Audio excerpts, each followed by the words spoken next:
बड़ी कवरेज लगातार आप देखने जा रहे हैं क्योंकि संघ मुख्यालय नागपुर पहुंचने वाले हैं प्रधानमंत्री नरेंद्र मोदी। संघ मोदी प्रधानमंत्री बनने के बाद पहली बार पीएम मोदी आज नागपुर में आरएसएस मुख्यालय पहुंचने वाले हैं। पीएम मोदी के स्वागत की नागपुर में पूरी तैयारी की गई है। सबसे पहले पीएम मोदी नागपुर के रेशम बाग पहुंचने वाले हैं। रेशम बाग में ही आरएसएस का मुख्यालय है। यहां पीएम मोदी की मुलाकात संघ प्रमुख मोहन भागवत से होगी। पीएम मोदी संघ के संस्थापक डॉक्टर हेडगेवार और गुरु गोलवलकर की समाधि पर भी जाएंगे और उन्हें श्रद्धांजलि अर्पित करेंगे। पूरे कार्यक्रम के दौरान संघ प्रमुख मोहन भागवत उनके साथ रहेंगे। पीएम मोदी दीक्षा भूमि भी जाएंगे। दीक्षा भूमि में ही संविधान के निर्माता डॉक्टर भीमराव अंबेडकर ने बौद्ध धर्म की दीक्षा ली थी।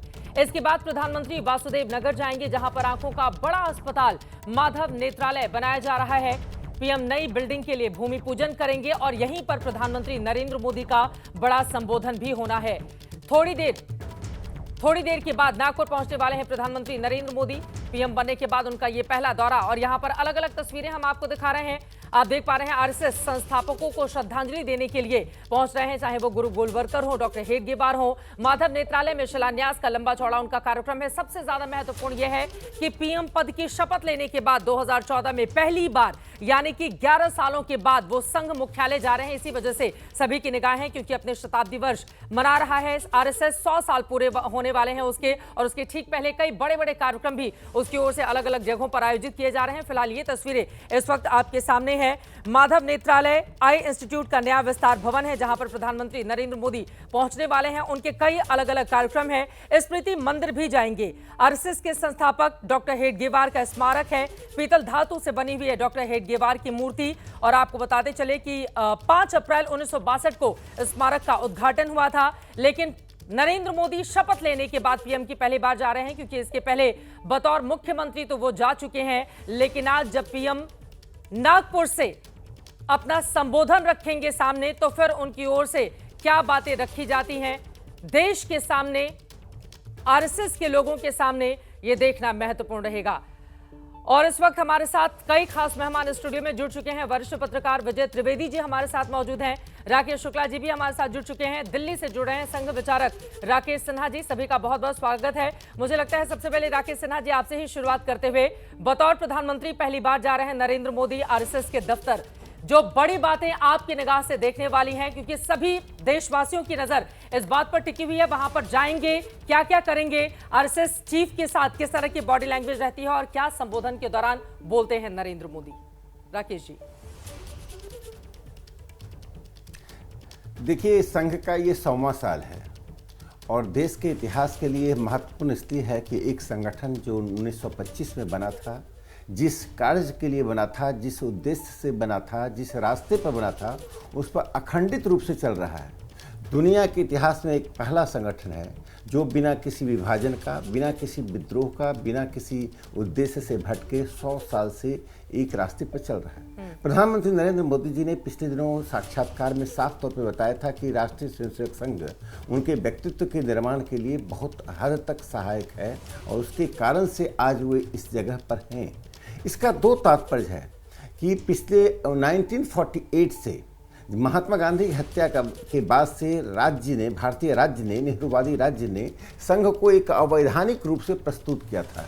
लोगों के मस्तिष्क में ऐसा बैठा दिया था कि संघ संविधानेतर संस्था है जो राज्य के उद्देश्य और संघ के उद्देश्य में एक विरोधाभास है। आज प्रधानमंत्री नरेंद्र मोदी जी का वहां जाना इस बात के उन सभी बातों को डिमोलिश करता है, समाप्त करता है, जिसमें राज्य और संघ के बीच में विरोधाभास दिखाया गया था। बल्कि अब यह साफ तौर पर दिखाई पड़ रहा है कि संघ जिन उद्देश्यों के लिए बना था और भारतीय राज्य जिन उद्देश्यों के लिए काम कर रहा हो, उसमें बहुत बड़ी समानता है।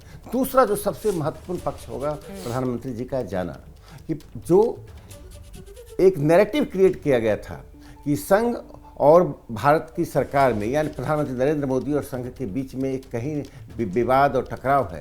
प्रधानमंत्री ने साफ तौर पे दिखा दिया है कि संघ के आंदोलन से जो एक प्रेरणा मिलती है, उस प्रेरणा के वो हिस्से हैं।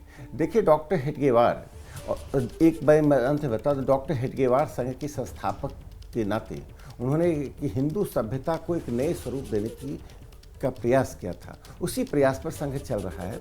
आज जब सरसंघ चालक मोहन भागवत जी के साथ प्रधानमंत्री मोदी वहाँ विद्यमान होंगे जी। और श्रद्धांजलि देने के साथ साथ जो माधव नेत्रालय, जो संघ के प्रयास से, संघ के स्वयंसेवकों के प्रयास से एक चिकित्सालय की स्थापना हुई है, उसका उद्घाटन करेंगे। ये साफ तौर पर बताता है कि राष्ट्रीय स्वयंसेवक संघ अब वह संगठन नहीं रहा जिस संगठन से वैर भाव के साथ गांधी नेहरू परिवार जीती रही है। यह संगठन वह है जिसके साथ कदम ताल करके ही भारत एक संपन्नता और परम वैभव की ओर बढ़ सकता है। ठीक है, एक भावनात्मक लगाव नरेंद्र मोदी का आरएसएस के साथ यकीनन संघ के प्रचारक के तौर पर उन्होंने अपनी जगह बनाई और उसके बाद देखिए जब बतौर प्रधानमंत्री वो वहां पर पहुंचेंगे। लेकिन राकेश जी, मैं आपसे ये भी जानने की कोशिश करूंगी कि ये 11 साल क्यों लग गए, इसके पीछे की वजह क्या रही। लेकिन उसके पहले जल्दी से दर्शकों को बता दें, पीएम मोदी का आरएसएस से रिश्ता बरसों पुराना है, ये किसी से छिपा भी नहीं। प्रधानमंत्री मुख्यमंत्री बनने से पहले मोदी आरएसएस के प्रचारक हुआ करते थे।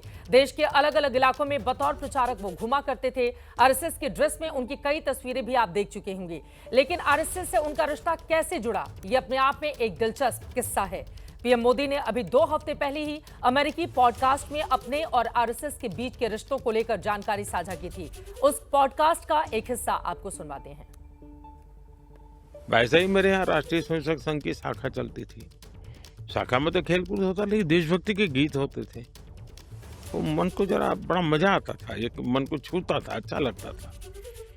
तो ऐसे ही करके हम संघ में आ गए। तो संघ के एक संस्कार तो मिले कि भाई कुछ भी सोचो करो, अगर वो पढ़ते हो तो भी सोचो कि मैं इतना पढ़ूं मैं देश के काम आऊं। और दुनिया में इतना बड़ा स्वयंसेवी संगठन कहीं होगा ऐसा मैंने तो नहीं सुना है। करोड़ों लोग उसके साथ जुड़े हुए हैं। लेकिन संघ को समझना इतना सरल नहीं है। संघ के काम को समझने का प्रयास करना चाहिए।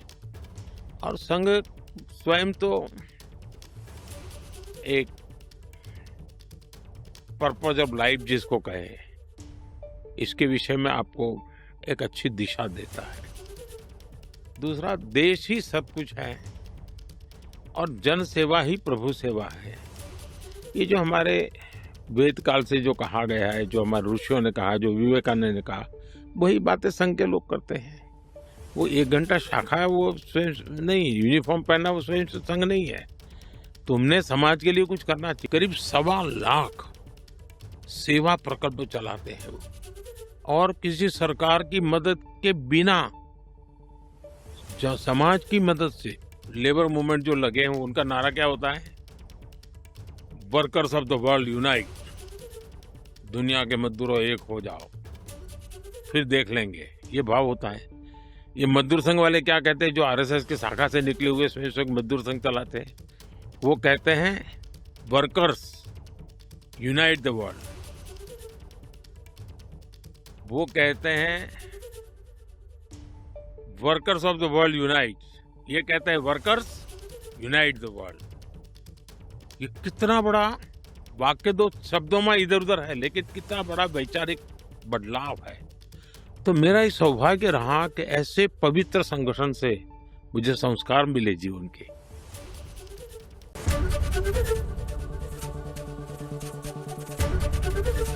एबीपी गंगा, खबर आपकी, जुबान आपकी।